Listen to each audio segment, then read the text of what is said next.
दोस्तों नमस्ते। महाराष्ट्र में पुरोगामी पत्रकारों के साथ क्या हो रहा है यह आजकल मुझे समझ में नहीं आ रहा है।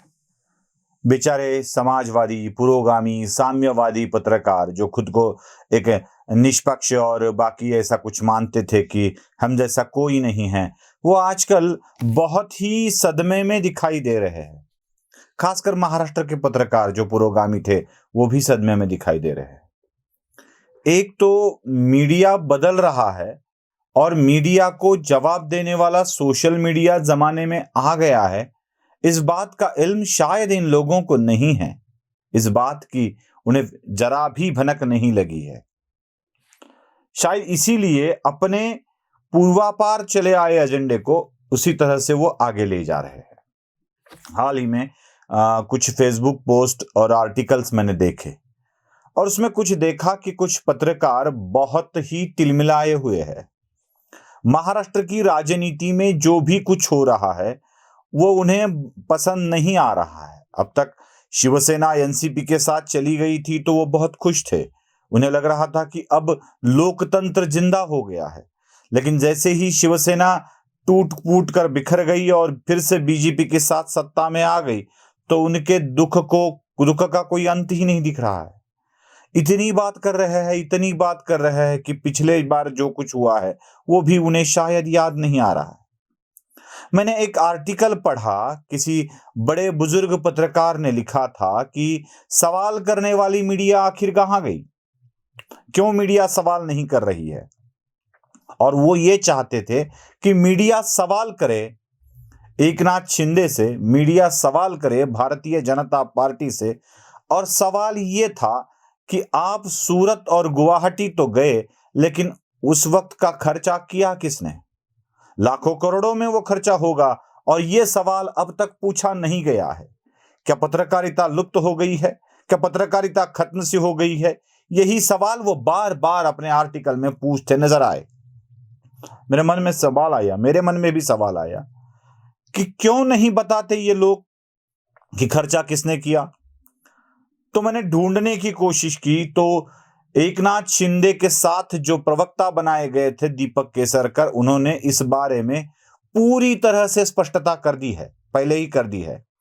और उन्होंने ये साफ तौर पर कहा है कि क्या एक एमएलए इतना खर्चा भी नहीं कर सकता।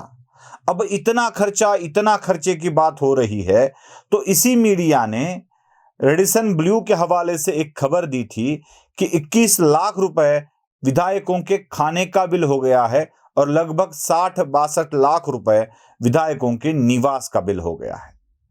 कुल मिलाकर आंकड़ा देखा जाए तो 85 लाख को वो क्रॉस नहीं करता है। अब 50 विधायक गुवाहाटी में जाके कुछ दिन के लिए रहते हैं तो 50 लोगों के 10 दिन का खर्चा अगर ये डिस्ट्रीब्यूट किया जाए तो 1.5 लाख के करीब एक का खर्चा होगा।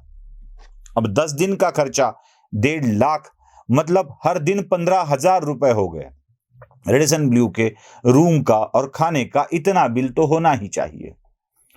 अब रही बात किसने किया इसकी, तो इसमें हर एक विधायक खुद ही यह खर्चा कर सकता है। और दूसरी बात, एकनाथ शिंदे जैसे नेता भी इस खर्चे को बड़ी आसानी से निभा सकते हैं क्योंकि यह विधायकों के ऊपर होने वाला खर्चा था। चलो बात खर्चे की आई है और रेडिसन ब्लू के खर्चे को उजागर करना चाहिए ऐसा ये ज्येष्ठ पत्रकार महोदय मानते हैं। तो मेरा एक सवाल उनसे ये भी है कि क्या आपने यही सवाल 2019 में किया था? क्योंकि यही बात हुई थी 2019 में जब राज्य में सरकार का गठन होने जा रहा था। बीच में देवेंद्र फडणवीस के साथ अजीत पवार ने भी सत्ता बना ली थी 2 दिन के लिए। तो उस दरमियान 8-10 दिन का शायद ज्यादा होगा स्टे 5 स्टार होटल में ही विधायकों का था। उस वक्त तो महाविकास आघाड़ी के पूरे विधायक एक 5 स्टार होटल में रुके थे। यहां तो 50 विधायक थे, वहां तो कम से कम 170 विधायक उस वक्त उनके साथ थे। मतलब जितने अब है दुगने से ज्यादा विधायक थे। क्या ये पत्रकार महोदय महाविकास आघाड़ी से, शरद पवार से उद्धव ठाकरे से या कांग्रेस के नेताओं से यही सवाल पूछते नजर आए? क्यों भाई, इतना खर्चा आखिर किया किसने? उस वक्त तो सरकार नहीं थी। चलो, दूसरी बार आती है जब विधान परिषद के लिए चुनाव होना था, राज्यसभा के लिए भी होना था और विधान परिषद के लिए भी होना था। तब महाविकास आघाड़ी के सारे विधायक 3-4 दिन के लिए फिर से एक बार 170 विधायक 5 स्टार होटल में रखे गए थे। अब यहां कालावधि तो बहुत कम था, लेकिन विधायकों की संख्या तो बहुत ज्यादा थी। उस वक्त भी करोड़ रुपए का खर्चा तो आराम से हुआ होगा। जब सरकार बननी थी तब कुछ करोड़, और जब सरकार टिकनी थी तब कुछ करोड़। जब इतना खर्चा होता है तो यह सवाल तो उनको पूछना बनता ही है ना।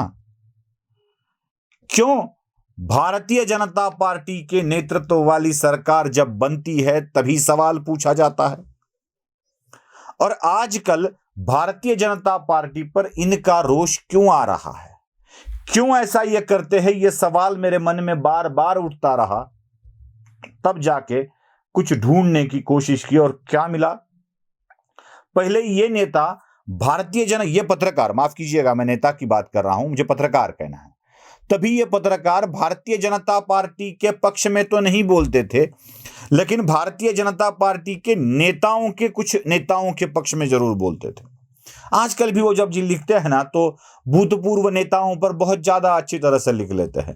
जैसे नितिन गडकरी के साथ, विद्यमान नेता में नितिन गडकरी के पक्ष में वो लिखते हैं, जैसे गोपीनाथ मुंडे के पक्ष में लिखते हैं, जैसे एकनाथ खड़से के पक्ष में लिखते हैं।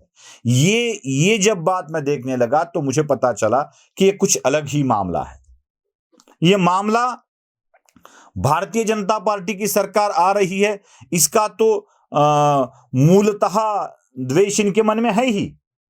लेकिन और एक बात ऐसी है कि पूर्व में भारतीय जनता पार्टी के कुछ शीर्षस्थ नेता इनके संबंध में भी थे, और जो कुछ बातें इनको बताया करते थे, मतलब कौन होने वाला है राष्ट्रपति पद का उम्मीदवार, इसका भनक इन्हें लग जाती थी। कुछ अलग इंफॉर्मेशन इनके पास आ जाती थी, कुछ ऐसे हिंट दिए जाते कि ये अपनी न्यूज में इसको बना सके और बाद में बता सके दुनिया को कि देखो हमारा अंदाज सही निकला। कौन बनेगा मुख्यमंत्री, कौन बनेंगे मंत्री, किसको राज्य मंत्री पद मिलेगा, किसको कौन सा विभाग मिलेगा, इसकी थोड़ी बहुत जानकारी शीर्षस्थ नेता इनको दे देते थे। और यही एक कारण था कि वो उन्हीं कुछ गिने चुने नेताओं के साथ अपने संबंध बनाए रखते थे, और इसकी वजह से वो अच्छे पत्रकार के रूप में गिने जाते थे। अब मौसम बदल गया। भारतीय जनता पार्टी ना पहले वाली भारतीय जनता पार्टी रही, ना वो अटल बिहारी वाजपेयी वाली भारतीय जनता पार्टी रही, ना आडवाणी वाली भारतीय जनता पार्टी रही। महाराष्ट्र में गोपीनाथ मुंडे अब नहीं रहे। अब इनके लिए इंफॉर्मेशन देने वाला व्यक्ति भारतीय जनता पार्टी में कोई नहीं रहा। मतलब ये अंदाजा लगा रहे रहते हैं कि अब बनेंगे प्रेसिडेंट वेंकैया नायडू, अब बनेंगे प्रेसिडेंट ये, अब बनेंगे फलाना, अब बनेगा बिस्ताना। ये निकालते रहते हैं, ये बोलते रहते हैं, लेकिन बनता है द्रौपदी मुर्मू। अब इनके मन में ये मलाल तो जरूर होगा कि भाई हमें कैसे पता नहीं चल रहा है, कोई भी बता नहीं रहा है। इसका मतलब ये है कि अभी जो फिलहाल सेंटर में और राज्य में भारतीय जनता पार्टी के नेता है, वो इनको पत्रकार ही नहीं मानते हैं, या इनको इतना जरूरी नहीं समझते हैं कि वो इनको बताए। अभी महाराष्ट्र की बात ले लीजिए। सब ये बात कर रहे थे कि महाराष्ट्र के अगले मुख्यमंत्री के तौर पर देवेंद्र फडणवीस होंगे, लेकिन अचानक से बाजी पलट गई। फडणवीस उप मुख्यमंत्री बने, हालांकि वो बनना नहीं चाहते थे, और एकनाथ शिंदे मुख्यमंत्री बन गए। अब इसका जरा भी अंदाजा इन लोगों को नहीं आया। दुख इस बात का है, अब मंत्री कौन बनेगा पता नहीं चल रहा है, मुख्यमंत्री कौन बनेगा पता नहीं चल रहा है, किसको कौन सा विभाग मिलेगा ये पता नहीं चल रहा है। और इसके साथ साथ इस इंफॉर्मेशन के जरिए इनको जो लाभ मिलते थे, मतलब बहुत ज्ञानी पत्रकार, बहुत अच्छे पत्रकार, बहुत संबंध वाले पत्रकार, ये जो बातें होती थी अब नहीं हो रही है। इनके किसी संस्था को मदद दी जाए या इनके द्वारा सिफारिश की गई संस्था को ही कोई सरकारी फंडिंग मिल जाए, अब ये नहीं हो रहा है। अब जबकि प्रधानमंत्री विदेश दौरा यात्रा कर रहे हैं तो इनको साथ नहीं लिया जा रहा है, और एक पत्रकार की हैसियत से अब तक जो ये लाभ उठाते आए हैं वो नहीं मिल रहा है। बस इसी बात का गम है दोस्तों, इसी बात का गम है। पहले क्या था, नेता लोग आते थे, इनसे मिलते थे, कुछ बातें करते थे और ये भी वही वाली बातें, ना तुम सही ना ये गलत, वो वाली बातें बताते थे। अब इस बात का भारतीय जनता पार्टी के नेताओं पर कुछ असर नहीं होता है और इन्होंने इनको दूर कर दिया है। अब भाजपा ने दूर कर दिया है तो कांग्रेस को तो साथ लेना चाहिए ना। अब ये भी नहीं ले रहे, इनको पता चल गया कि ये अगर नहीं लेते हैं, इनकी जरूरत नहीं है, तो इनको भी साथ नहीं लेना चाहिए। बस भारतीय जनता पार्टी के नजरअंदाज कर देने के कारण कोई भी पार्टी इनसे रिश्ता बनाने में अभी हिचकिचा रही है, क्योंकि जरूरत है ही नहीं ऐसा लग रहा है। और इसी कारण से इनका भाजपा प्रति द्वेष हर बार सामने आता दिख रहा है। रही बात पैसा खर्चा करने की, तो क्यों किया है, किसने किया है, खुद के ऊपर किया है। यह खर्चा तो कोई पब्लिक के पैसों से नहीं हुआ है ना। ये पैसा खर्चा है तो अपने अपने पैसों से लोगों ने खर्चे हैं। एकनाथ शिंदे ने खर्चे होंगे, भारतीय जनता पार्टी ने दिए होंगे, देवेंद्र फडणवीस ने दिए होंगे, नरेंद्र मोदी ने दिए होंगे, या किसी ने दान में दिया होगा, कुछ भी किया होगा, लेकिन पब्लिक का तो पैसा नहीं है ना। तो पब्लिक का पैसा खर्चे बिना, सरकारी पैसा खर्चे बिना ये लोग अपने पैसों से कहीं जाते हैं। अरे भाई, यहां पर जिला पंचायत का चुनाव होता है, ग्राम पंचायत का चुनाव होता है, तो उनके सदस्यों को भी घुमा के ले जाने की परंपरा बन गई है। आपको बोलना है तो उस परंपरा पर बोलिए ना, उनके एक व्यक्ति विशेष पर क्यों आप इल्जाम लगा रहे हो? क्या साबित करना चाहते हैं आप? यही साबित करना है ना आपको कि यह खर्चा भारतीय जनता पार्टी ने किया है। मामला 1 करोड़ के नीचे का है भाई। उतनी ताकत तो एकनाथ शिंदे में होगी, उतनी ताकत तो अकेले गुलाबराव पाटिल में होगी, उतनी ताकत तो हर एक विधायक में होगी। आप क्यों इसमें पड़ रहे हो? आपको क्यों दुख हो रहा है? यही सवाल मेरे मन में आता है।